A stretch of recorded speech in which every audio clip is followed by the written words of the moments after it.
Hall of the Twisted Warlord is the first 460 Abyss dungeon in Lost Ark, and today we'll be going over its major mechanics. We won't be covering attack except for major attack, however the short version is, well, red circle bad and don't stand in red circle. Anyway, let's get started.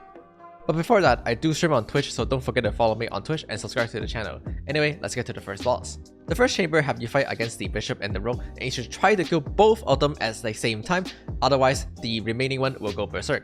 Otherwise, you can group them both in the middle to AoE them down, which help you do dramatic damage to both of them at the same time.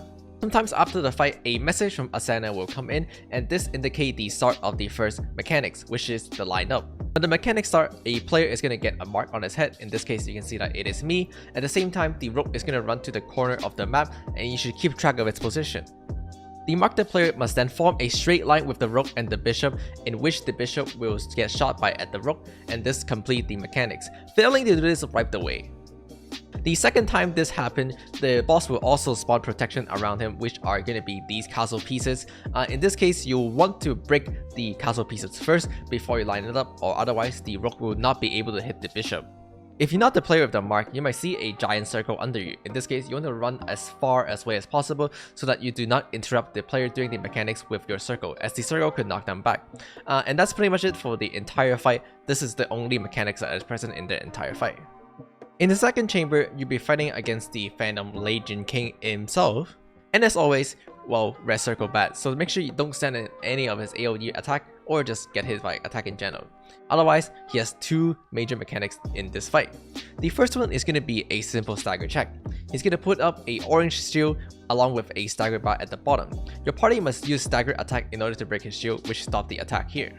And then finally, at 15 health bar, he will then begin his first major mechanics. It is important for you to save all your stagger skill before you begin this phase, because you will be once again required to do an entire stagger bar.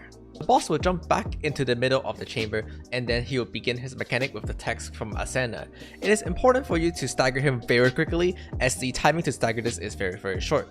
You can also use Warring Grenade to help you, as they have very high stagger on a consumable slot. While this is happening, he'll then spawn 4 sword chasing after each one of your party member. Whenever one of your party member pick up a sword, your entire party will get this Phantom debuff on you, which disable you from picking up any other sword. Picking up a sword while you have a debuff will cause a raid wipe. The debuff will go away after 2 seconds, which allow another party member to pick up a sword, and then this continue until all 4 of you have picked up the sword.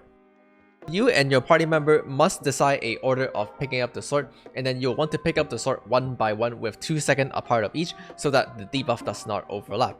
And while this is happening, the party member who have already picked up the sword must run in and start staggering the boss, as if you do not stagger the boss in time, it will also cause a raid wipe. Finally, at the 5 HP bar, he'll once again do this identical mechanic in which you have to pick up the sword as well as stagger the boss, and then finally, you're done with the boss.